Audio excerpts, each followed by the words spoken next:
Questions remain over Iran's nuclear programme after UN atomic officials said Tehran had failed to cooperate with them. The international community is suspecting that Tehran is building a nuclear bomb, but Iran insists it's only seeking peaceful atomic energy. The US and its allies have been imposing tough economic sanctions, while Israel's even threatened military action against Iran's nuclear sites. But it's being reported that America's intelligence community now has got doubts about the nuclear allegations. Let's try and get some more thoughts on all this and talk to Middle East consultant Peter EYRE, who joins us on the line from Birmingham in England. Peter, very good evening from Moscow. The UN Nuclear Agency says Iran stepped up uranium enrichment. Now, how does that sit with that other leaked report we've been hearing in the Los Angeles Times, where intelligence agencies say they don't think a bomb is being built?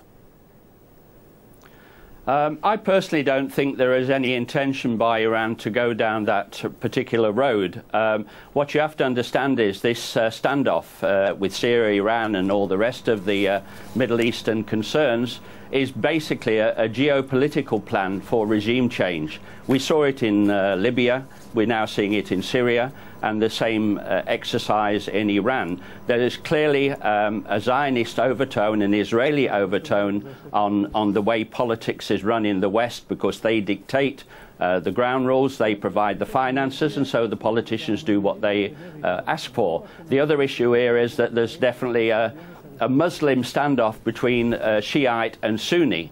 And Sunni, of course, Saudi and all the other countries are definitely against the Shiite. We see this in Bahrain, where the majority of the population is Shiite, but they have no voice at all in politics. They talk about democracy in Egypt, but we still don't have democracy in Egypt, because Israel and the US and the UK are to make sure that there is a sort of a Western-friendly government in power. And so the military still control Egypt. That is not democracy. There's no democracy in Bahrain. Syria is a duplication of Libya. There's no question about that. It is a forced regime change and nothing else. But carry on, sorry. Let's focus back in on Iran. Up until last August, at least, I spoke to President Ahmadinejad then personally. We did an interview with him, and he said that, as far as he was concerned, he was happy that atomic officials were being given the access they needed. That was his side of it. That's what he told us.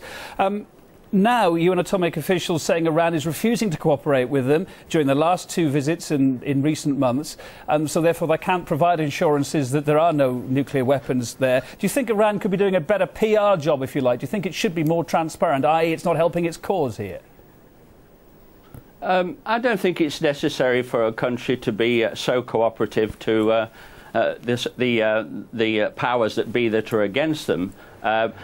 I would ask the question, would Israel subject itself to the same interrogation? We already know the answer to that. So what is the difference between the status of Israel compared to the status of Iran? As far as I'm concerned, nuclear weapons are deterrents. They've never been used. I don't think there is a threat by them. The NPT is a complete waste of time. America violates it, the UK violate it, Israel definitely violates it. Why all the pressure on Iran? They tried to do this in Pakistan when they went nuclear. They tried to do the same in India. To me, Iran should be capable of doing what it wants to do itself and for its own defence. It is a deterrent. There is no risk whatsoever from Iran or from the Islamic movement. I hear what you say, but also I guess the US and the EU, they've already been slapping sanctions on Iran's economy over its nuclear programme. Do you think now we're going to see more after this IAEA statement?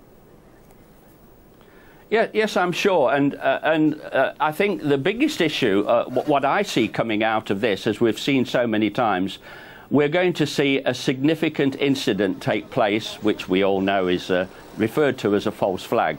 And this incident will be the justification to presumably take up arms against Iran.